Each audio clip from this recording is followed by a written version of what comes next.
94,6 FM Star Radio Station for your life, sahabat style. Balik lagi bareng Karisma tentunya di program Sunday Request di siang hari ini. Dan sahabat style, seperti yang udah aku announce juga di Instagram, kalau misalnya setiap hari Minggu tiap jam 10 sampai jam 11 kita bakalan ada program Neo Sunday Request, yaitu ngobrolin edukasi objektif bareng teman-teman dari berbagai macam sekolah universitas di Tasikmalaya yang tentunya bakal datang langsung atau hadir langsung ke radio untuk bisa talk show bareng, untuk bisa ngobrol bareng juga masalah keluh kesah mereka selama menjadi pelajar ataupun selama menjadi mahasiswa. Dan kali ini spesial banget sahabat Asa, kalian semua udah kedatangan rekan-rekan yang sangat luar biasa. Ada 3 punggawa di sana, tentunya bareng teman-teman OSIS dari SMA 2 Tasikmalaya. Hai semuanya. Halo. Gitu dong. Jangan ragu-ragu dong. Ini masih canggung-canggung gitu. Masih agak canggung ya. Tapi it's okay, kita santai aja. Kita bakal ngobrol seputar kalian. Aku bakalan mengubek-ubek seluruh curahan isi hati kalian. Dan kalian jawabnya harus jujur banget ya. So sebelum itu boleh dong kenalin dulu aku lagi ngobrol bareng siapa aja. Boleh dari ini dulu. Ya, jadi kenalin, nama aku Maritza Fadela Reina sebagai Ketua Umum OSIS SMA Negeri 2 Tasikmalaya periode 2023-2024. Oke, lanjut. Kalau aku Birma Ramdhani, ketua 1. Ini ketua umumnya, saya ketua satunya. Gitu. Ya, perkenalkan, nama saya, my name is Wasta Abi Arkantan Atala. Saya sebagai ketua 2 OSIS SMA Negeri 2 Tasikmalaya. Ini tadi ketua umumnya, sama ini ketua 1, ketua 2. Oke, wow. Jadi kalian itu adalah leadernya SMA 2 Tasikmalaya ya, OSIS-nya. So, gimana perasaannya? Kalian baru menjabat atau udah berapa bulan menjabat sebagai OSIS? Ini sebenarnya udah lengser. Baru banget lengser. Oke, bagus kalau gitu nanti kita bakal bahas dari awal kalian menjabat seperti apa dan juga sampai lengser itu seperti apa. Tapi sebelum itu aku pengen tahu dulu dong, gimana tadi perjalanan ke sini, lancarkah atau ada kendala? Alhamdulillah lancar sih, cuman aku itu kan helmnya ternyata rusak ya ke atasnya itu. Jadi tadi sempat ada baut yang nusuk ke tangan gitu. Masya Allah. Ya, sampai tuh kayak gitu. Innalillahi. Masya Allah sih. Masya Allah. Tapi it's okay kan, nggak ada kendala apapun. Ya, aman. Oke. Berarti kalian orang Tasik asli? Orang Tasik, Sisi dari Gunung Tanjung. Gunung Tanjung itu di mana sih? Gunung Tanjung tuh Manonjaya ke sana lagi dekat daerah Salpa. Kalau kamu Tasik asli kalau saya. Di dekat Budinagara di belakang. Budinagara. Oke. Kalau kamu? Kalau saya orang USA. Hah? USA? Di Orang Sunda asli saya. Oke. Di mana tuh letak geografisnya?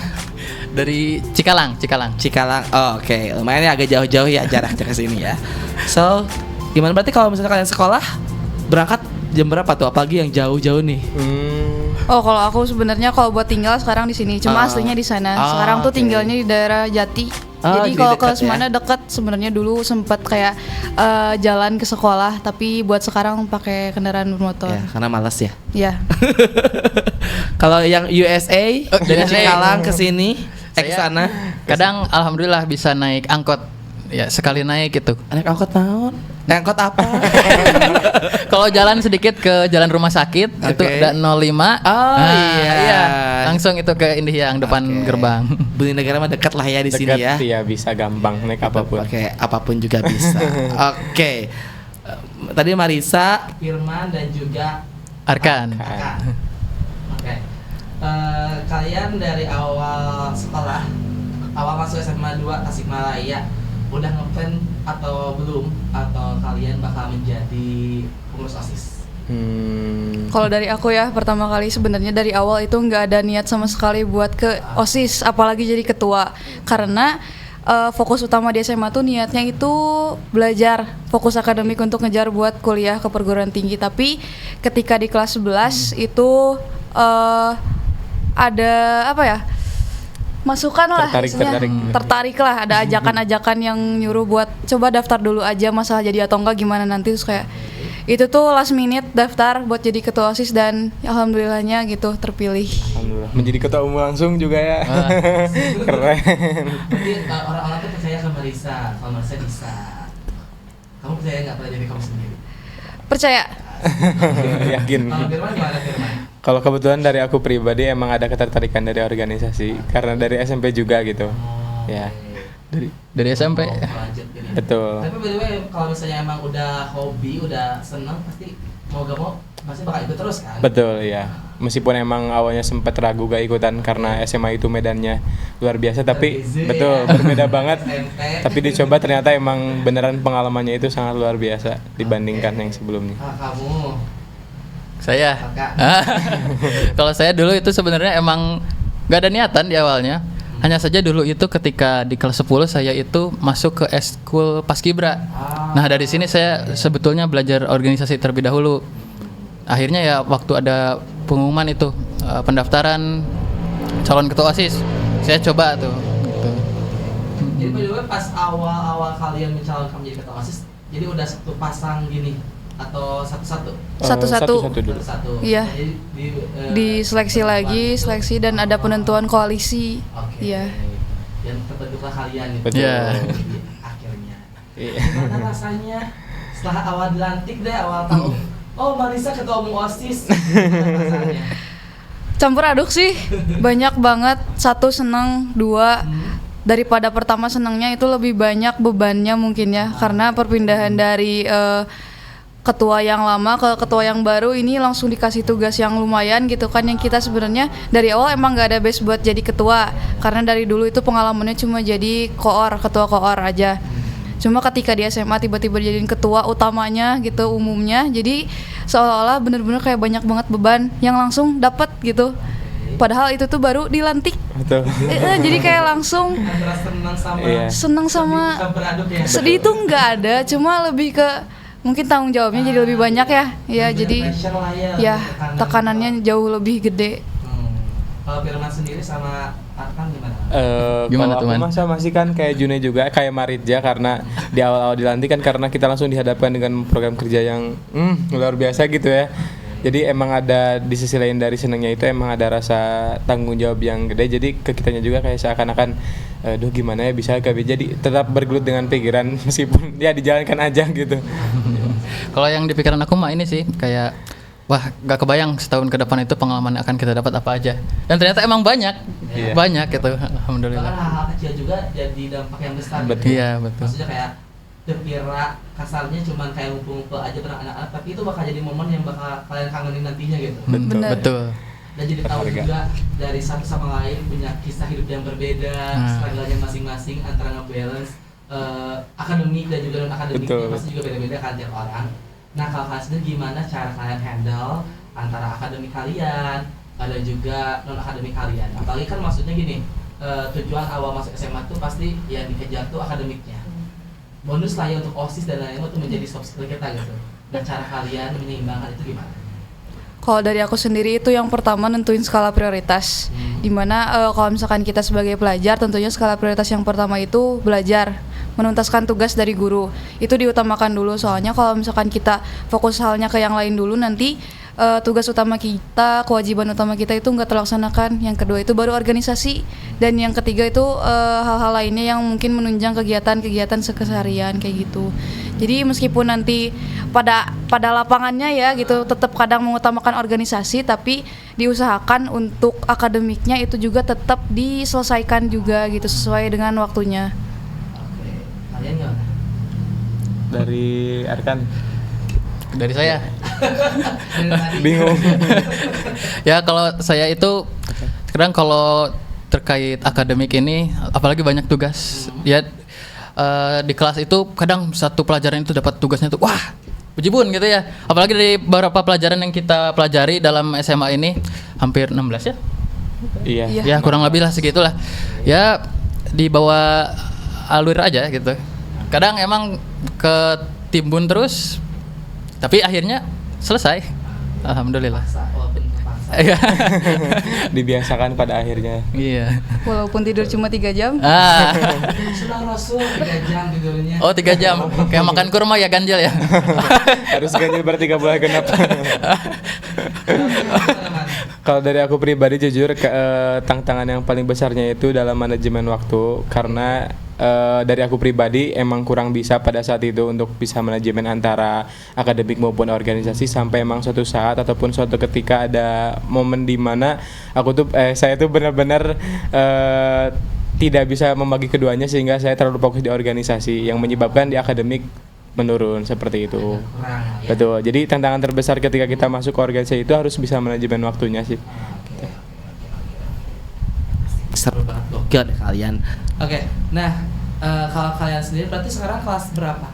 12. 12 semua. 12. Kalau 12 tuh masih IPA IPS ya? Masih. Akhir kalian. Terakhir Kurikulum tilas. 13 terakhir. Kurikulum terakhir. Nah, ngomongin soal akademik nih, kita bakal bahas struggle kalian selama di OSIS, tapi aku pengen tahu dulu kalian selama di sekolah secara akademiknya itu kan pasti kurikulumnya sekarang berbeda ya dengan zaman saya pada saat itu karena sudah terlalu sepuh mungkin ya. Siap sepuh. Saya juga kurtilas tapi kurtilas awal-awal gitu. Jadi beda lah, pasti beda dengan yang saat ini.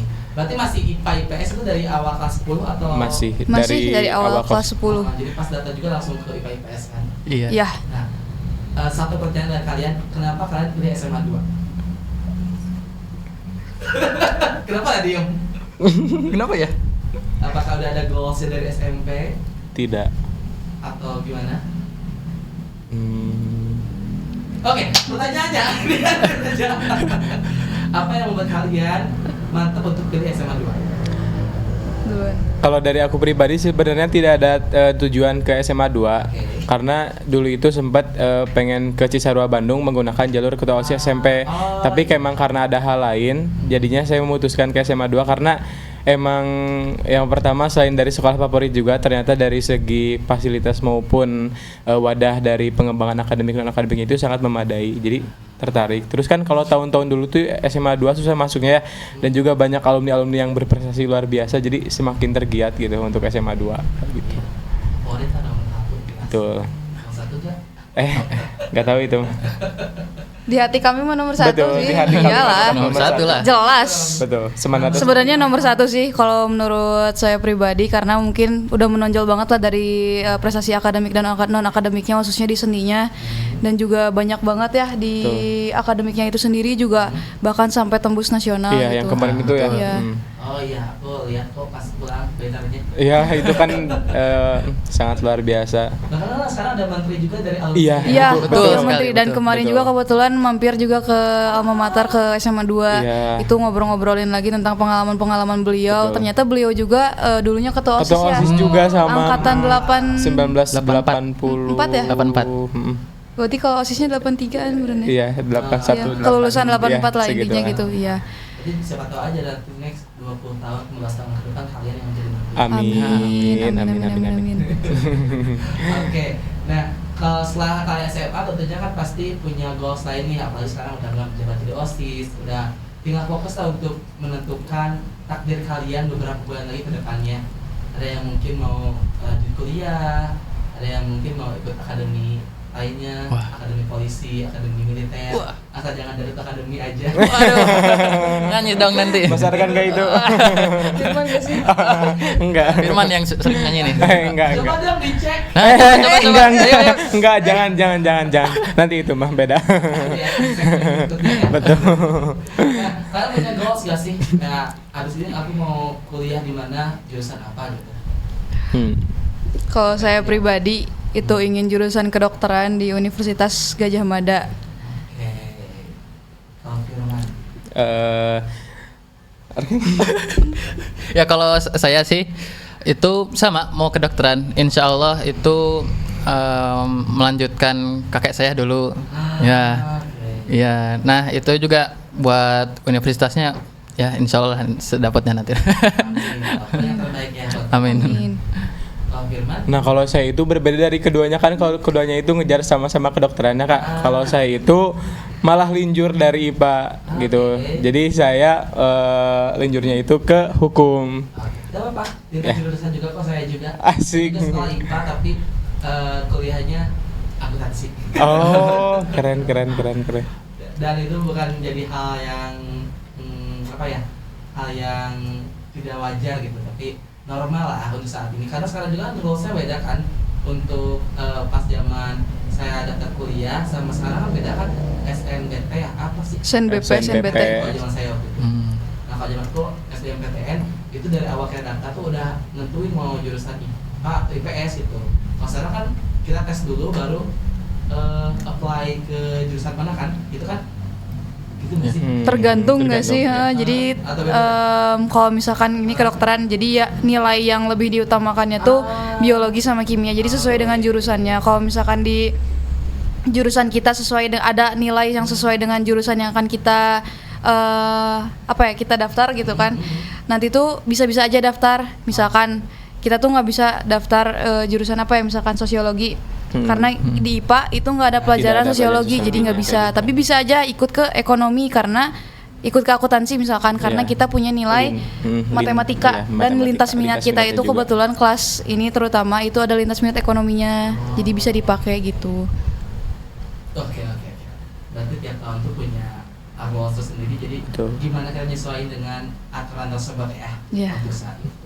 Oke, kita balik lagi ngomongin soal OSIS SMA 2 Tasikmalaya. Oke. Karena OSIS SMA 2 itu merupakan OSIS yang cukup rajin. Wah. Alhamdulillah. Aktivitasnya, bahkan kegiatannya eksis banget di sosial medianya. Mau Instagram, mau TikTok, keren lah pokoknya, aku sering stalking juga. Waduh, pantesannya. Untuk materi. Kebutuhan. Sering banget, maksudnya kayak tiap bulan atau tiap tahunnya selalu ada hal-hal yang baru gitu untuk program kerja kalian. Nah, selama kalian menjabat, ada nggak sih program kerja yang menjadi unggulan kalian dan boleh diceritain program kerja apa dan gimana aja cara handle itu? Jadi kayak satu program itu benar-benar program kebanggaan kalian saat kepengurusan kalian. Ekskada sih ya, Iya, ekskada atau ekstrakurikuler Camp Semanda itu tuh program kerja kemah antar ekstrakurikuler yang ada di SMA Negeri 2 Tasikmalaya, yang dimana Semandatas tuh punya 18 ekstrakurikuler. 18 ya, dan itu tuh kegiatan ekskada tuh sebelumnya namanya itu PSC atau Perkemahan Semanda Ceria, tapi PSC ini udah lama, udah selama 4 tahun itu nggak kelaksanain Semenjak Covid ya. semenjak Covid, karena ya Covid itu sendiri dan juga mungkin keterbatasan dana dalam hal kemah lah, lama banyak lah dana yang dibutuhkannya Betul, gitu. betul. Nah, ekskada ini baru bisa dilaksanakan kembali itu di angkatan kami. Jadi banyak banget struggle yang yang kita dapetin, banyak juga solusi-solusi yang kita keluarkan. Yang dimana ekskada ini tuh dari awal banyak banget Betul. bener-bener Lika-likunya itu ya. lika-likunya, banyak banget kontranya, baik itu dengan pihak eskulnya, dengan kita sebagai panitianya sendiri, dengan panitianya, kita dengan sekolah, dan ya masih banyak lagi lah ya gitu. Tapi setelah kita lalui, setelah kita rencanakan dan terlaksana, itu ternyata kegiatan itu tuh kegiatan yang paling berkesan, baik itu untuk panitia, baik itu untuk juga pesertanya ya, juga dan khususnya. juga untuk gurunya juga sama. Jadi pelaksanaannya di mana kemahnya? Di Batu Mahpar dulu itu. Gelunggung. Di Singaparna ya, ada Batu Ya, Mahpar. Iya, daerahan sana Daerah ya. sana itu. Oke, selama berapa hari penyelenggaraan? 3 hari 2 3 hari 2 malam ya. 3 hari 2 malam. Seluruh ekstrakurikuler di sana perwakilannya atau anggota-anggotanya juga? Perwakilan. Oke. Itu aja dari kamu itu. Kalau dari Firman sama dari Arka ada yang beda mungkin? Sama sih, Sama. Kak juga dari aku juga ya. Karena mungkin untuk program itu sendiri kan kalian nggak ada gambaran dari sebelumnya mungkin ya. Betul. Iya. Beberapa tahun yang lalu Kosong kalian juga. masih SMP mungkin ya. Iya, Ya, SMP. Masih. Satu. S2. Kelas Eh, 2. Dua.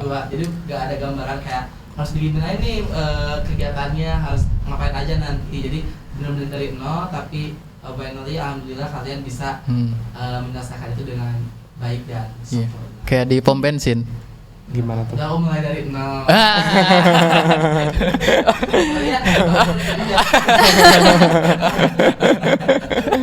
agak kurang konek gitu. Mulai dari Nah, nol. Ini icon kalian ya. Ini Iya. betul. Iya, Betul, ini. icon banget. Kalau Maskot. Kalau kalian lagi capek mungkin dia yang jadi badutnya. Gimana pas saat jadi badut biasanya orang-orang seperti itu punya rasa sedih yang terpendam. Aduh, gak tahu ya. Cuma musik sedih. Ya begitu. Pahala untuk membuat semua orang bahagia. Ya betul. Percaya nggak itu? Iya, senyum adalah sedekah. Kalau senyum terus? Aduh. Nggak tahu ya. Oke. Nah, terus juga untuk struggle-nya selama kalian menjabat apa tuh? Boleh dikasih tahu nggak? Dan mungkin solusinya cara menghadapi struggle itu kayak boleh gimana? duluan. Apalagi kan kalian ketua, tentunya ngurusin anggota-anggotanya yang mungkin jarang aktif lah, harus dikasih arahan terus lah, nggak ada inisiatifnya. Nah, itu gimana? Sebenarnya kalau buat anggotanya itu sendiri di angkatan kami itu sangat inisiatif ya, terhitung sangat inisiatif untuk anggota-anggotanya yang hanya berjumlah 28 termasuk kami. Yang mengurus 28 orang itu mengurus 1.300 siswa di SMA Negeri 2 Tasikmalaya. Jadi untuk inisiatifnya itu sendiri itu udah terlihat banget ya. Mereka sangat inisiatif, juga untuk kerja kerasnya alhamdulillah sama, terlihat komitmennya pun cukup kuat. Paling untuk struggle-nya itu lebih ke miskomunikasi. Baik itu miskomunikasi OSIS dengan OSIS, miskomunikasi OSIS dengan guru, Pihak miskomunikasi OSIS dengan mungkin pihak siswanya juga, karena kan OSIS sebagai jembatan antara siswa sama sekolah ya.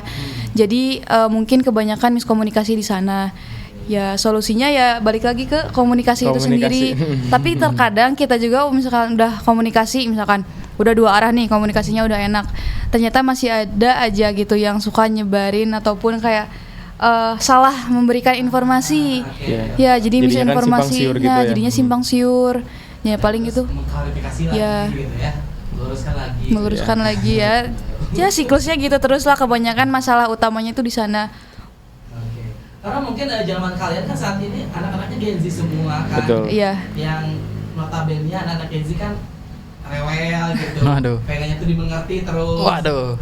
Itu kayak sesuai dengan apa yang mereka pikirkan gitu. Nah itu cara menghadapinya gimana? Anak-anak semandanya yang mungkin yang bukan pengurus OSIS-nya itu gimana? Cara menyampaikan kalian ke menyampaikan informasi itu seperti apa? Supaya enak. Ya kita coba jadi dekat aja sama mereka sih. Iya, jadi kayak kita misalnya mau ada proker atau apa gitu ya, kita ngobrol-ngobrol aja gitu. Oh gimana misalnya mau ada kegiatan ini seperti ini. Oh ya kita ajak ngobrol aja gitu. Nanti juga mungkin nanti ada ide dari mereka yang kita belum pikirkan gitu.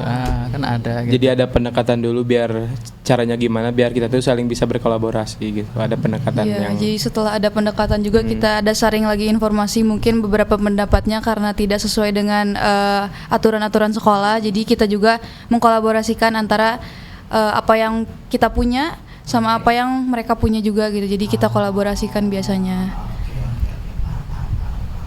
Jadi kalian tetap mendengarkan aspirasi dari mereka ya, tentunya untuk bisa menjadi salah satu program kalian ke depannya. Dan karena percuma juga OSIS mengadakan program kalau misalnya tidak ada partisipasi dari siswa itu sendiri gitu. Karena mau gak mau ya siswa adalah target utama kerja kalian kan. Betul. Nah setelah itu kalian sudah lengser sekarang, gimana perasaannya yang baru lengser? Sedih atau Yang pertama tuh sebenarnya sedih karena mungkin terasa banget ya kekeluargaan OSIS angkatan kami. Jadi perasaan utama yang datang tuh sedih. Yang kedua itu lega. Karena kita sebagai kelas 12 itu kan udah banyak banget lah bebannya gitu, baik itu beban akademiknya, pressure dari orang tuanya juga, dari guru. Untuk OSIS itu sendiri karena kita udah ngurangin beban dari OSIS, udah nggak ada tanggung jawab apa-apa, jadi kita tinggal fokus dengan akademik gitu. Kalian pasti beda? Sama juga sih, tapi lebih ke setelah itu tuh di sisi lain lega, tapi di sisi lain juga kayak beneran ada hal yang kurang dalam hidup gitu kan, yang biasanya suka ini rapat dan sebagainya, tapi setelah yang saya tuh sukanya kan kita biasanya suka dikurang OSIS ya Kak kalau lagi jam kos atau apapun itu, tapi setelah yang saya tuh beneran kayak ada hal yang kurang ngeganjel, kayak ada yang hampa gitu. Pulang malam. Iya. Lagi ya tuh dia. Sekarang makan pulang malam tuh ya kalau gak kerkom paling les gitu ya. Jadi beneran ya sehampa itu sih, ada hal yang berbeda gitu. Lepas dari leganya itu. Biasanya akhir pekan itu ya suka ada apa gitu yang dikerjain tuh ya. Nah, sekarang mah bingung mau ngapain.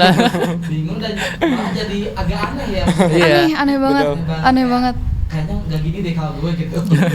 Kayak ada hal yang Jadi kurang aja malah gitu. pengen cari kegiatan lain lah, pengen kayak kalau ada organisasi di luar ya kadang kita ikut gitu organisasi di luar. Tapi kan ikut juga organisasi dulu. Wah, ikut. Ikut. Ikut ini. Ya. Kalau OSIS itu biasanya suka ada, kalau zaman aku dulu di Tasik itu ada Iposistas namanya, Ikatan Pengurus OSIS Tasikmalaya. Jadi Iya. seluruh anggota OSIS dari beberapa sekolah di SMA itu bersatu gitu. Terus ada yang dari Jawa Baratnya itu FOJB. Iya. Nah, kalian ikut juga nggak? Ini Nah, FOJB. aku FOJB. Iya. Sama dong. Oh iya. Ah, Angkatan gen berapa, Kak? Aku tuh 2019. Aku tuh 2018 pokoknya. Gen 7, gen 8. Enggak. 45 deh. Oh iya, sepuh. Senior. Keren ya. Oh iya. Keren nih FOJB keren. Iya, kalau aku gen 11 di Genset. masuk pengurus pusat juga sebagai koordinator wilayah di wilayah 12 alias Tasik Kota dan Kabupaten. Keren. Ini juga masih ada pinnya. Iya. Pin FOJB. Di- Ya, nerimain aku zaman-zaman dulu gitu. Kalau kalian aktif juga di luar? Wah, Atau aktif nih. Kalau di organisasi enggak, cuman saya di komunitas aja gitu. Oke, komunitas apa tuh? Kalau sekarang ada di komunitas debat sama cermin. Cermin? Yang di apa? Yang di ya? Di mana? Cermin itu ada Jalan Pemuda, ada komunitas cermin yang Jalan Pemuda. Ya, Cuman itu komunitas apa? akhir-akhir ini tuh nggak aktif kayak seni. Oh, pantesan tadi suka nyanyi. Nah. Seni. Coba dong dites. Enggak. Tes dulu dong. Sekali aja. Enggak ada. Kalau akan silakan. Kalau saya dulu karena emang pengalamannya di Paskibra. Oke. Nah, awalnya saya gak tahu ternyata di Paskibra ini bukan hanya di sekolah aja nih. Eskulnya itu sekota Tasik itu. Iya, ada namanya itu Paskibra Kota Tasikmalaya. Dulu itu menjabat kurang lebih dari kelas 11. Dari kelas 10, maaf. Kelas 10 akhir sampai kelas 11 akhir. Itu saya tuh ada kegiatan di luar, namanya suka ada latgab, latihan gabungan tuh antar sekolah-sekolah dari SMA negeri 1 lah sampai SMK, MA swasta maupun negeri. Nah, itu nanti berkumpul semuanya. Alhamdulillah banyak sekali pengalaman. Dan teman-teman juga dapat dari semua negeri lah, SMA negeri 1 sampai 10 ada kenalan. SMK 1 sampai 4 adalah. Ada juga. Nggak ada gitu ya. Relasinya jadi Ada, semakin ada. luas ya. Teman tadi dapat, kalau Iya. pacar dapat. Waduh. Nah, itu mah. Tidak, saya tidak. Berapa? Hah? Belum. Oh, Kalau tidak di Paskibra pacarnya. Bukan. Tidak. Dia itu pernah bilang kalau pacarnya ada di masing-masing RT. Oh iya, Iya. waktu itu iya Seluruh bilang. sekitar Cilolohan. Pasti Cikalang, ada Cikalang itu ada lah. Oke. Bisa dipahami akan. Kalau kamu memancarkan segalanya. Alhamdulillah. Alhamdulillah ya. Terus kalian zaman-zaman SMA ngerasain gak sih pacaran? Ini ada yang lagi butterfly era kebetulan Kak. Aduh. Mana? Ini. Enggak. Gak apa-apa, bos support system. Tuh. Bener kan? Semangat belajar, Semangat motivasi belajar, kan? belajar. Nanti pas UN diputusin. Enggak. Sekarang gak ada UN kan? Enggak ada. Gak ada UN. Jadi kalau misalnya sekarang menentukan kelulusannya dari apa? Kelulusannya itu dari kelakuan baik dan juga nilainya mencukupi. Tapi ujian sekolah tetap ada. Ujian sekolah tetap ada, Oh, ujian iya. praktek ada, tapi tidak digunakan untuk apa ya? Syarat. Paling untuk ijazah aja, Iya, syarat ijazah. ijazah. Iya. Oke. Tetap kelulusannya aktivitas sehari-hari. Iya. selama 3 tahun belajar dan juga nilai-nilai mungkin pas saat KBM-nya ya, bukan hanya ditentukan dengan nilai ujiannya aja. Iya. Oke. Keren, memudahkan kalian untuk bisa lulus. Tapi menurut kalian penting nggak ujian nasional itu? Kalau misal ujian nasionalnya digunakan untuk ke perguruan tinggi, menurut saya pribadi itu penting. Tapi diperlukannya kesetaraan soal yang sama pada ujian nasional itu sendiri gitu. Jadi kita bisa mengukur kemampuan dari sekolahnya itu masing-masing, dari pribadinya itu masing-masing dengan soal yang sama di waktu yang serentak gitu. Jadi jangan kalau misalkan kita ujian nasional tapi ternyata soalnya dibuatnya dari sekolahnya masing-masing, kan sama aja bohong gitu. Jadi ya itu, dan ketentuan di pemerintahnya untuk perguruan tinggi menggunakan ujian nasional tentu pasti menguntungkan. Tapi kalau misalkan satu nggak digunain buat ke perguruan tinggi, dan juga apa ya, hanya syarat untuk ijazah mungkin kayak ya 50-50 lah gitu. Sosok lah kayak biasa aja mungkin ya, Iya. nggak ada impact yang bisa dibilang lebih besar, harus benar-benar gede banget ujiannya atau enggak gitu, kayak biasa aja lah ya gitu. Oke. Nah kalau menurut kalian Firman sama Arka gimana? Karena cowok itu biasanya cenderung tidak terlalu cenderung mengabaikan nilai-nilai akademik gitu. Aduh. Itu beda. Oh yang ini mah berbeda, kayaknya enggak ya, enggak mengabaikan akademik karena yang ini Calon. tuh calon ambis banget. Ini top 10 eligible masuk. Wow, top 10. Top 10 eligible. 10-nya. Ya, Ranking berapa? di Eligible. oh Eligible. 11 kalau nggak salah. 11 ya? 11. 11. 11. Pemain bola juga 11. Oh iya. Boleh. Keren. Masuklah. Insya Allah. Masih mendekati. UI mah di tangan lah itu mah. Waduh. Iu. Uyu. Oke. Tapi kalau misalnya pasti kalian tuh punya beberapa pencapaian yang mungkin hal-hal kecil juga menjadi kayak misalnya sekarang jadi pengurus OSIS itu merupakan satu pencapaian yang mungkin luar biasa dalam hidup kalian. Kalian sendiri pernah gak sih mengalami yang namanya kegagalan dalam bidang apa aja? Misalnya ujian tiba-tiba benar nol, atau aku pengen masuk ini tapi nggak keterima gitu. Pernah nggak dalam hidup? Ada, pernah. Boleh kasih tahu? Kalau mereka berdua pasti dalam bidang akademik ya Kak. Kalau saya mah kebetulan di bidang akademiknya. Karena sempat suatu ketika waktu ada kegiatan Puspresnas itu yang debat. Kebetulan kan yang provinsinya itu diambil 6 best speaker ya Kak. Dan ada informasi kalau semisal 6 besar ini kan ada pembinaan. Namun pas mau menjelang H-1 provinsi tiba-tiba dikabarkan yang diambil itu hanya 3. Sedangkan kan saya posisinya itu kelima ya. Dan saya itu berharap besar dalam 1 bulan bakal ada pembinaan dan seleksi untuk provinsi. Tapi ujung-ujungnya malah diambil 3 itu sih. Jadi itu Kayak titik down, ya titik terendah sampai ya gitulah. Tapi kamu cara ngatasin itu gimana untuk bisa comeback lagi nih? Iya. Tapi saya semakin giat lagi buat ikut lomba. Akhirnya saya menang kemarin gitu. Alhamdulillah. Jadi tergantikan ya. Membuktikan aja ke sebagai bahan pembuktian. Ada pernah merasakan satu titik yang kayak, kayaknya aku gagal deh dalam hidup. Sebenarnya nggak pernah sih kayaknya ya, cuma kayak setiap kegagalan yang mungkin saya alami mah lebih disyukuri aja. Mungkin di balik sana tuh, di balik yang kejadian itu ada hikmahnya gitu. Jadi mungkin kedepannya akan lebih banyak hal-hal baik lagi yang datang gitu. Oke. Kamu?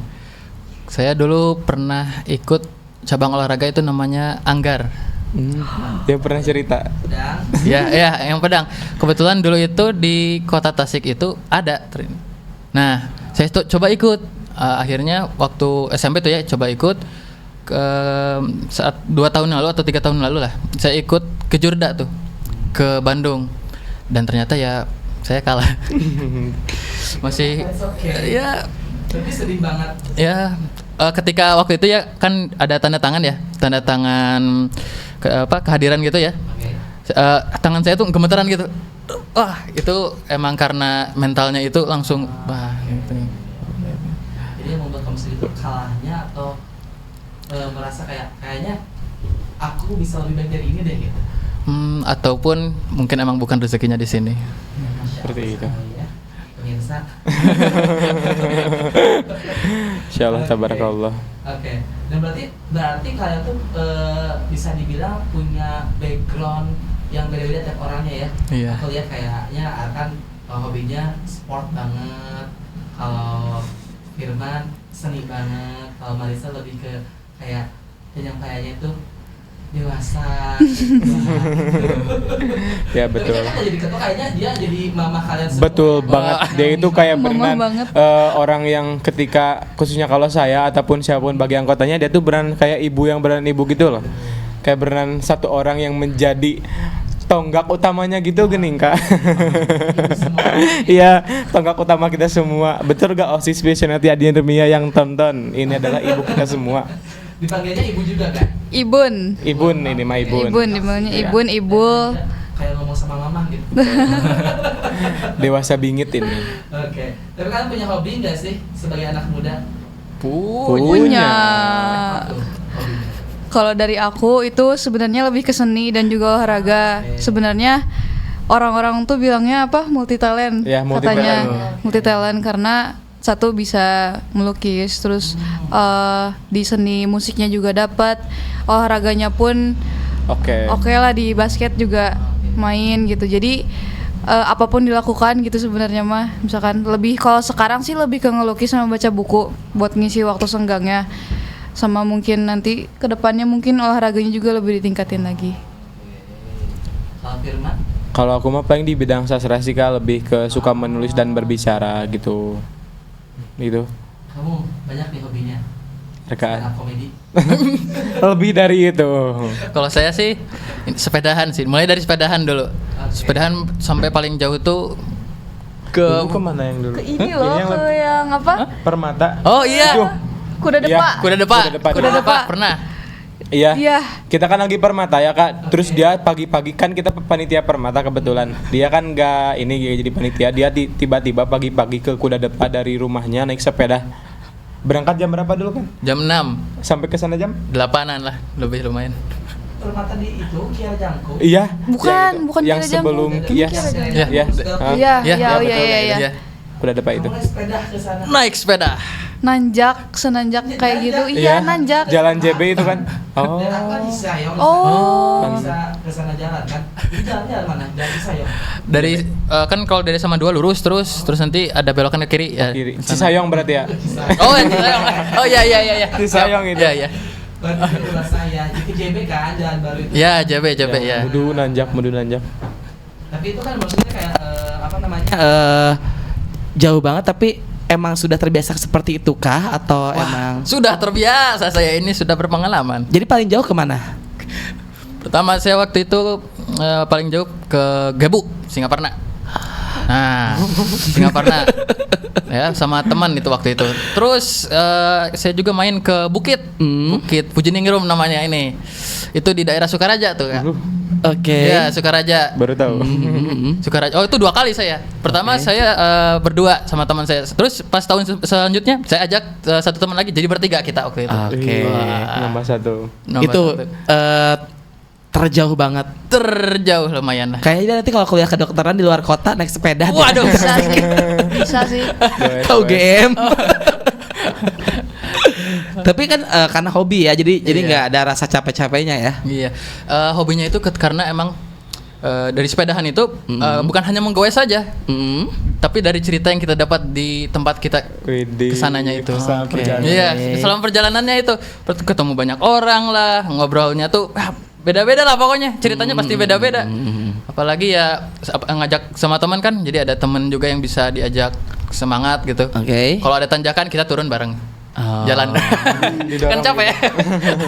Tapi kan seru, maksudnya kan di jalan sambil ngobrol mungkin ya, maksudnya nggak benar-benar sepeda terus kan? Iya.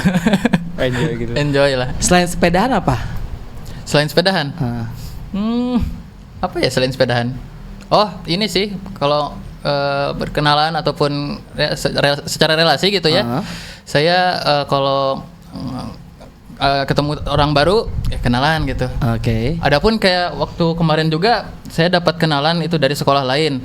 Kita ajak lah karena kebetulan OSIS dari dia juga OSIS dari sana, kita adu futsal. Nah, jadi dari relasi itu kita bisa dapat Hobinya ngadu futsal. Ngadu futsal. Macam sekolah ya. Iya. Ngadu minsok. Nah, Gak ikut ya. Tiap minggu tuh rajin banget. Sekarang udah 2 malam ya. Siapa? Tadi malam main minsok sama OSIS atas. Kemarinnya sama OSIS. MJPS 1. Oh, sama MJPS 1.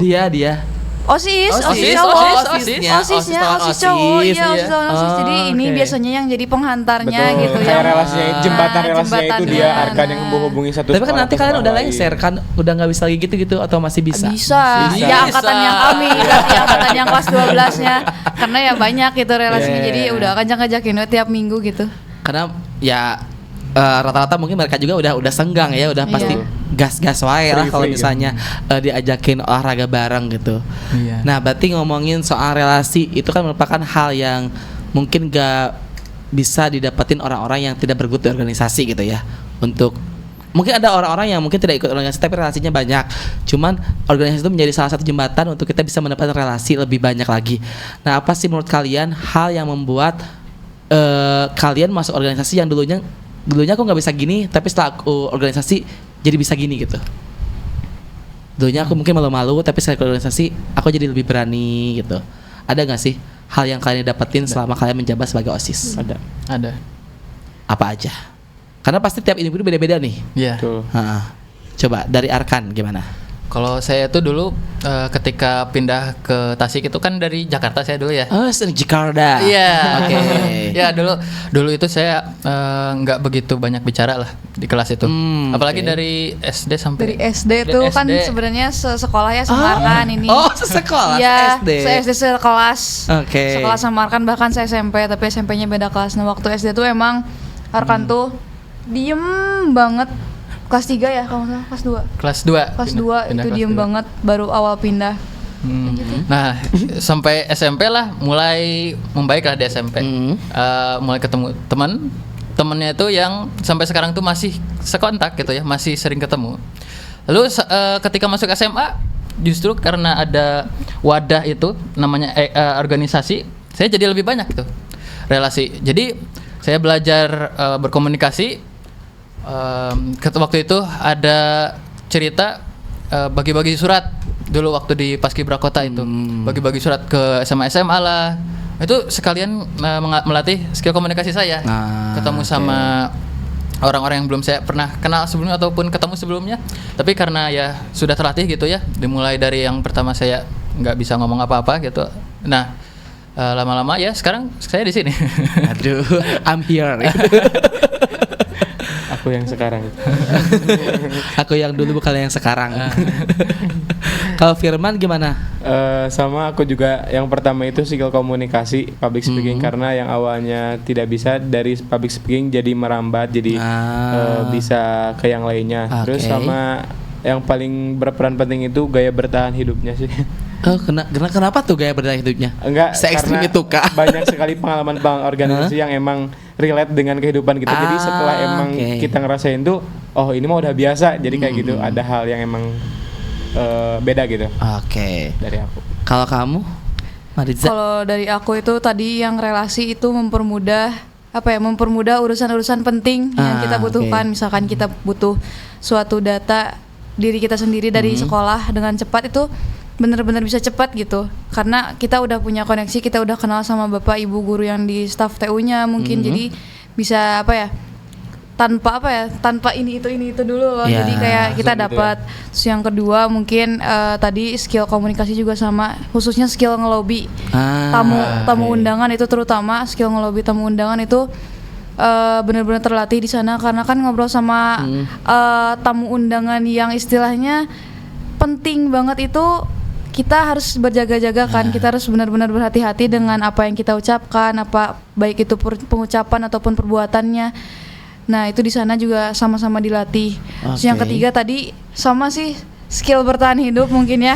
Kita tuh masih bisa bekerja, fokus, membuat keputusan, problem solving dalam kondisi kita itu dalam tekanan, belum tidur, ada desakan dari misalkan dari pihak sekolah, dari pihak luar. Tapi kita tuh di satu sisi masih ada tanggung jawab lain, yaitu khususnya anak-anak OSIS lain yang lagi dalam kegiatan, yang perlu bantuan kita, yang perlu solusi dari kita. Nah, jadi dan kita tuh nggak bisa loh gitu melampiaskan apa yang kita dapat dari luar ke mereka. Jadi kita juga harus bisa nyembunyiin perasaan yang kita rasakan ke anak-anak yang lain, supaya mereka itu nggak ngerasain apa yang kita rasakan gitu. Istilahnya kita tuh sebagai bentengnya mungkin. Iya. Padahal kita juga punya problem yang mungkin lebih besar dari mereka rasakan ya. Cuman kita menyembunyikan itu dengan rapi dan sebaik mungkin. Tapi alhamdulillah sekarang sudah terbebas dari itu. Kalian bisa berekspresi semaksimalnya. Tapi orang tua kalian support kalian untuk bisa balance antara akademik dan non akademik, khususnya ikut organisasi, karena mungkin ada beberapa orang yang pengen banget ikut organisasi tapi terhalang oleh izin orang tua, yang mungkin orang tuanya riskan untuk anak-anaknya pulang lebih dari jam sekolah yang ditentukan gitu. Kalau kalian sendiri gimana? Disupport kah atau tidak sebenarnya nggak disupport tapi aku berusaha menekankan mereka gitu? Kalau dari saya sih sebenarnya alasan utama saya jadi ketua OSIS itu mama. Oke. Jadi ibu sendiri gitu. Jadi mama tuh sebenarnya alasan utama kenapa saya daftar jadi ketua OSIS. Oke. Tentunya pasti diizinin. Awalnya emang ada kendala dari penyesuaian, mungkinnya anaknya jadi pulang malam terus, anaknya jadi kayak sibuk banget, nggak bisa weekend, nggak bisa kesana kesini. Kadang yang harusnya kita keluar kota malah kayak nggak bisa ada kegiatan ini, nggak bisa. Jadi kayak awalnya emang kayak kenapa sih sibuk gitu. Tapi ke depannya tuh malah kayak ya udah nanti ya kalau udah lengser baru kita liburan lah sekalian refreshing. Jadi suportif banget lah gitu. Oke. Kalau Firman gimana? Kalau aku aman disupport Banget sih. Ya. Oke. Jadi, aman. Oh karena Firman dari SMP kan ikut Iya. organisatornya, jadi kayak orang tua juga udah terbiasa Udah ya. tahu gitu. Kalau Arkan nih, Kalau saya itu alhamdulillah dapat izin. Tapi kadang ya karena saking banyaknya kegiatan kadang suka kena omel sih. Ini kan misalnya mau ada acara keluarga atau apa gitu, ya sering kena omel lah. Atau organisasi terus misalnya. Kapan main ininya gitu. Iya iya. Kadang suka gitu. Tapi it's okay kan? It's okay. Asal yang penting kita bisa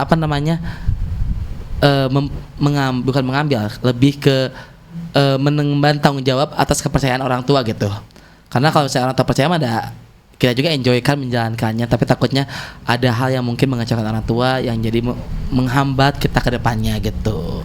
Oke, nih udah beberapa menit kita ngobrol. Kebetulan sebelum kita talk show tadi Karisma juga udah upload di Instagram untuk nanyain ke rekan-rekan yang mungkin mau tanya jawab ke kalian. Udah aku isi question box-nya.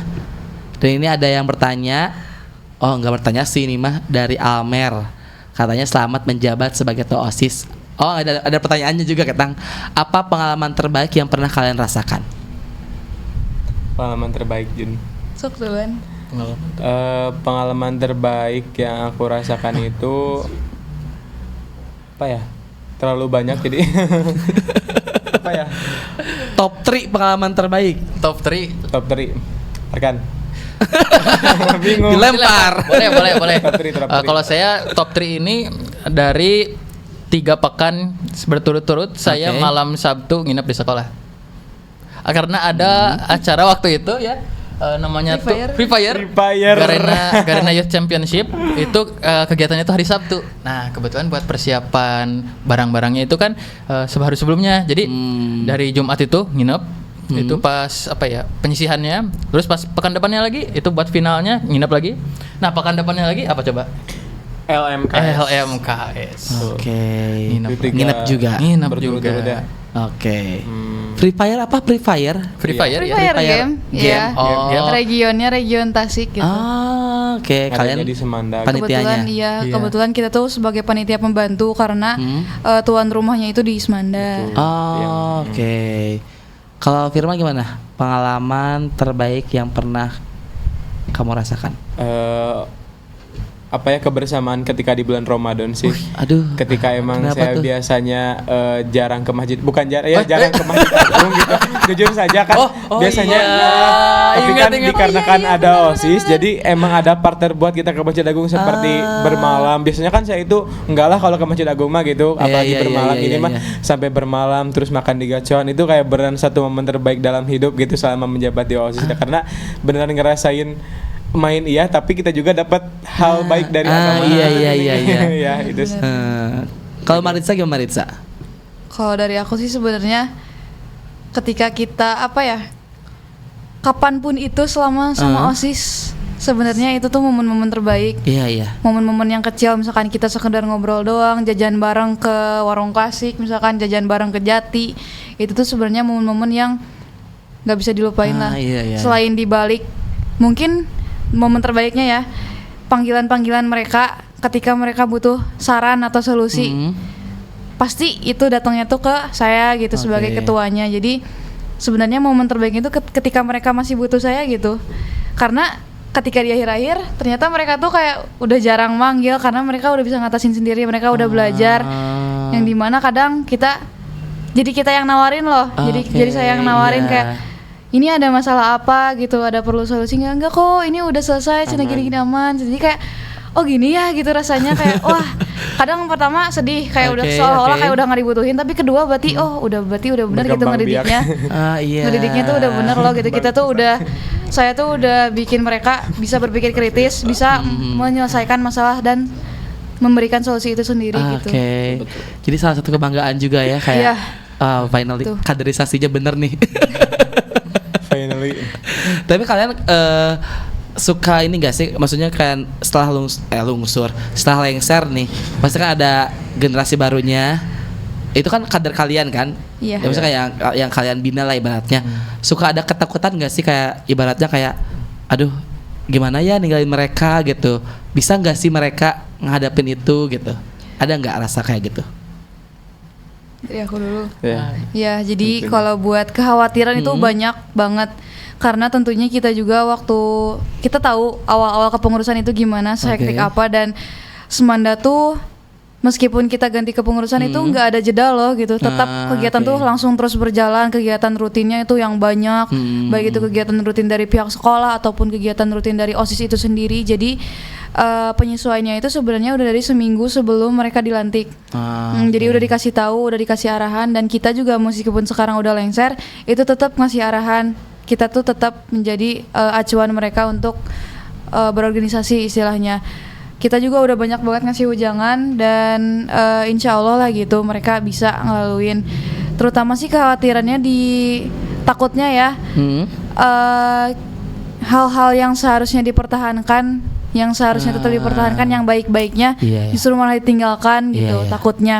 Dan yang kedua mungkin lebih ke mereka tuh bilang ke kita udah siap, tapi ternyata mereka tuh di balik itu tuh belum siap. Padahal kita tuh siap loh untuk membantu kadang gitu. Maksudnya ke ngarahinnya. Jadi Iya, jangan iya, kita iya. yang nanya butuh apa, tapi mereka yang ke kita coba nanya gitu, berkonsultasi. Mungkin itu sih. Ya karena selama kalian masih di sekolah juga kalian ikut andil juga, maksudnya Iya. nggak lengser itu bukan berarti benar-benar ngelepas itu semua, tapi masih adalah rasa cinta buat Semanda gitu untuk berdedikasi di sisa-sisa waktu terakhir kalian menjadi siswa di Semanda itu sendiri gitu. Tuh dengerin ya buat adik-adik kelasnya. Kalau Firman sama Arkan nih kan tadi kita dengar di sisi Maritza yang cewek itu kan apa-apa pakai hati ya, pakai feeling, pakai perasaan gitu. Kalau dari sisi Arkan sama Firman gimana? Ada gak kekhawatiran untuk adik-adik kalian setelah kalian lengser? Oh iya. Paling kita mewakili OSIS Boys yang lainnya juga. Oke, Kita itu asik. ada kekhawatiran di bagian mengurus logistik, ya kan, Logistik. betul kan? Karena dengan kita itu pengalaman kita ya Kak, kita itu ada 10 orang lelaki yang dimana meskipun 10 orang pun kita masih kewalahan dan masih kekurangan karena oke. benar mengurus sound itu seperti apa, yang akhirnya dibantu juga oleh perempuan gitu, dikerahkan oleh terus kekhawatirannya itu dengan kabinet kita berikutnya berjumlah 9 orang, meskipun emang kita Laki-lakinya. tidak laki-lakinya berjumlah 9 orang, itu menjadi suatu kekhawatiran yang besar sih buat sis boys gitu. Buat perlogistikan mah kita itu kan dari 10 ini ada satu orang yang apa ya, pengaruhnya itu sangat besar gitu ya dalam Betul. perlogistikan, apalagi pas di bagian sound persaunan itu. oke. Kayak apa ya? Udah jago banget. Nah, udah jago Maksudnya banget. pro- pro gitu. Udah hatam Iya. lah. Iya. Hatam Kita mah banget, segala macam teh segala udah sound teh berarti udah kuasai. mau ganti mixer, mau ganti speaker, mau di combine kayak gimana pun dia tuh bisa. Betul, betul. Apapun tuh perihal sound tuh pasti Apapun. bisa. Apapun. Sampai ini Jun kemarin dia nunjukin, tahu gak kan kalau orang kunci motor pakai kunci motor. Oh iya. Ini mah dia pakai kabel jack. kabel jack. Dia ngerakit gak tahu gimana kan kunci motornya itu gak ada, terus dia ngerakit dari kabel jack yang buat mic itu kan, kabel jack yang itu intinya. Dia jadiin kunci motor dan nyala. Dan nyala. Iya, ada Nyala. videonya juga. Bahkan speaker yang awalnya ngebul itu dibenerin sama dia tuh jadi bener lagi. Aduh, dia cocok jadi teknisi yang Iya. baik sih. Betul banget. Dan juga cocok jadi maling kayaknya. Aduh, bahaya dong. Inisial Inisial Dioneres Faras. Aras, Terima kasih. Aras, ini Cocok tuh. Maksudnya menjadi kekhawatiran menginformasikan ke semua orang kalau Jack itu tuh bisa jadi kunci motor. Jadi harap berhati-hati bagi yang punya motor gitu. Betul. Tapi keren loh, maksudnya bisa nyala, bener-bener nyala. Iya, Nyala jadi bener di nyala. videoin ada di grup OSIS ada. Masya Allah sekali ya anak-anak zaman sekarang. Oke, ini udah segmen terakhir. Kita nggak kerasa 1 jam kita udah ngobrol. Waduh, Gak kerasa ya? Gak kerasa. 55 menit lebih. Ya, udah kurang lebih 1 jam kita udah ngobrol. Mungkin aku mau satu-satu dari kalian ngasih closing statement buat harapannya untuk Semanda ke depannya apa, dan mungkin saya thank you buat Semanda yang udah mempercayakan ke kalian untuk bisa menjadi ketua OSIS. Boleh, mulai dari siapa? Ya, boleh. Pertama dari teman-teman, baik itu dari seangkatan maupun adik-adik kelas, terima kasih atas segala momennya juga ya bersama kami OSIS yang selama setahun kebelakang itu menjabat. Terima kasih kalian sudah bisa kami ajak kerjasama. Guru-guru yang kami Kami cintai, yang kami sangat hormati gitu ya. Dulu itu kami banyak belajar dari Bapak Ibu guru. Lalu dari alumni, banyak sekali inspirasi dari alumni. Terima kasih alumni Semanda. Semoga kita juga termasuk gitu ya. Alumni yang akan menginspirasi ya. Iya, gitu. Lanjut. Sama untuk yang pertama, ucapan terima kasih buat seluruh siswa-siswi SMA Negeri 2 Tasikmalaya karena pertama udah mempercayakan kita untuk bisa mengemban amanah sebesar ini. Kemudian makasih juga atas segala dukungan dan partisipasi dari kalian. Kalau tidak ada bantuan dari kalian, kita tidak akan melaksanakan program kerja yang luar biasa. Kemudian dari guru-guru juga kita tidak lupa ucapan terima kasih yang sebanyak-banyaknya karena dengan adanya bimbingan kalian itu sangat berpengaruh terhadap proses dari kita, baik itu guru-guru, siswi yang khususnya alumni yang pernah kita sharing-sharing di awal, kemudian alumni yang sekarang udah luar biasa. Kami ucapkan terima kasih karena jujur ada gebrakan baru ataupun ada hal yang termotivasi dalam hati ketika kita melihat alumni OSIS itu wah udah jadi luar biasa, bahkan udah menjadi menteri gitu yang sekarang itu Bapak Menteri. Dan yang terakhir saya ucapkan terima kasih kepada Kabinet Visionati Adi Nurmia atas kerjasama selama ini kita berjalan. Betul itu. Oke, terakhir dari ibu kita semua. Ibunda. Jadi saya ucapkan pertama terima kasih tentunya kepada seluruh warga Semanda, baik itu dari siswa-siswinya, carakannya, bapak-bapak satpamnya itu sendiri yang selalu mendukung kegiatan OSIS angkatan kami khususnya selama periode kami berlangsung. Tentunya tanpa dukungan warga Semanda itu OSIS angkatan kami mungkin tidak akan terlihat menonjol sebagai salah satu ikon Semanda. Yang kedua, saya ucapkan terima kasih kepada Bapak Ibu guru, baik itu pembina OSIS ataupun Bapak Ibu guru yang lainnya yang telah senantiasa membimbing, membina dan mengarahkan kami dalam setiap proses pembelajaran dalam organisasi kami, yang dimana tentunya kami ketika dari awal sampai sekarang pun bahkan itu masih perlu bimbingan, baik itu dalam hal organisasi ataupun hal lainnya, terutama dalam hal kehidupan yang mungkin kita tidak bisa dapatkan di kehidupan sekolah normalnya.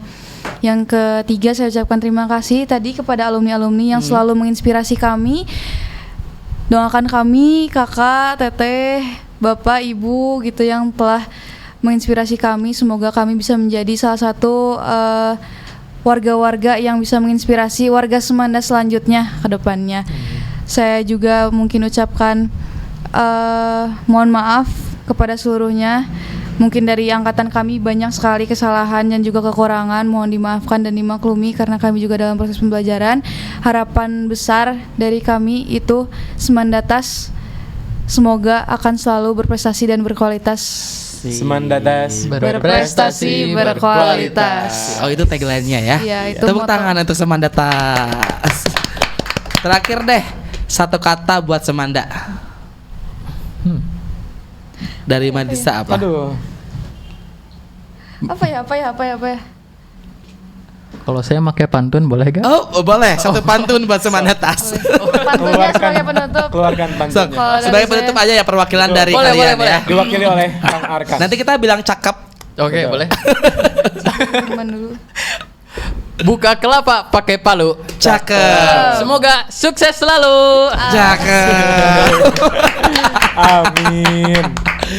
Oke, dan itu sahabat Stal, seru banget kita ngobrol bareng teman-teman dari OSIS SMA 2 Tasikmalaya. begitu menginspirasi banget cerita mereka walaupun usianya masih muda-muda tapi bisa menginspirasi kita semua tentang pengalaman mereka berorganisasi dan tentunya membalancekan antara akademik dan non akademiknya. So kita pamit undur diri sahabat Bastal, thank you so much yang udah stay tune, yang udah pantengin kita dari awal sampai akhir. Maaf apabila ada salah-salah kata dari kita karena kita tidak luput dari kesalahan. Benar tidak teman-teman? Betul. Benar. So kita pamit undur diri sahabat Bastal. See you. See you.